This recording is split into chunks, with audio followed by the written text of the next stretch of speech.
Devastation, desolation, ruin. This is village Petropavlovka in the Kharkiv region of Ukraine. The hamlet has been shelled almost daily since the war started in February. That's nearly 9 months ago. According to the head of the military administration of the local council, more than half of the houses in the village have been destroyed, as well as vital infrastructure. You can hear explosions almost every minute, and we have hit on residential building and infrastructure every day. You can see almost all the village is destroyed. Є прильоти в житлові будинки, в інфраструктуру. І якщо ви можете бачити, майже село зруйноване. Ambulances can no longer enter the village because of a destroyed bridge and heavy shelling. Petropavlovka used to have a population of 3,000. Now there are no more than 800 residents here. Those who have stayed have shocking stories to relate. Оце все розвалене, отам все розвалене, все, той дим стоїть, курява. Here everything is in ruins. Over there everything is in ruins. Smoke everywhere. Smoke and silence. God, I almost fell over. I ran over the cellar. They're answering from the cellar. And then, covered in blood, over there on the steps. Whose blood is it? It's my daughter's, Katerina. A fragment pierced her arm. Били їй руку, попав осколок. Life plunges into a seemingly endless abyss, and the light at the end of this tunnel isn't visible. Not long after Russian tanks rolled into Ukraine, Russian soldiers broke down the office door of Melitopol mayor Ivan Fedorov. They put a bag over his head, bundled him into a car, and drove him around the southern city for hours, threatening to kill him. He was accused of terrorist activity. Fedorov is one of dozens of local leaders in Russian captivity since the war began, part of a clear effort to subdue cities and towns coming under Moscow's control.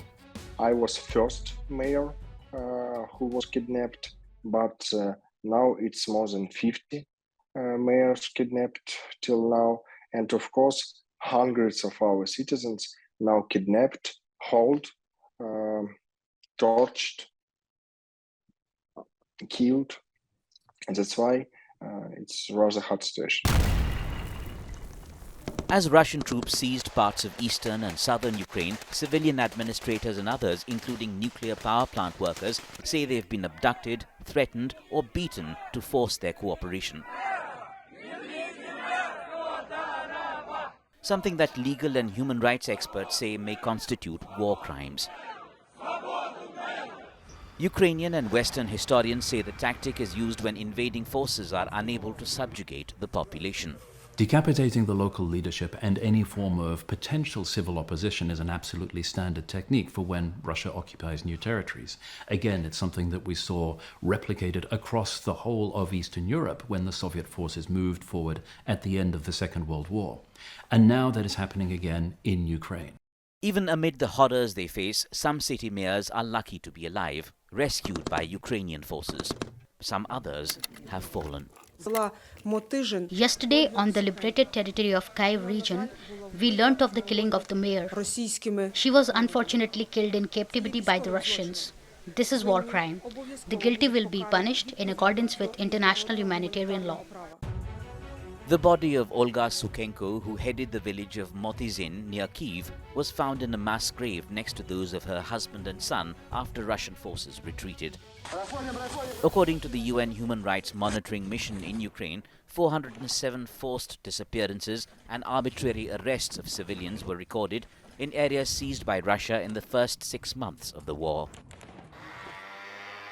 Even amid a continuing onslaught, there's a big push in Ukraine to keep life on track, literally.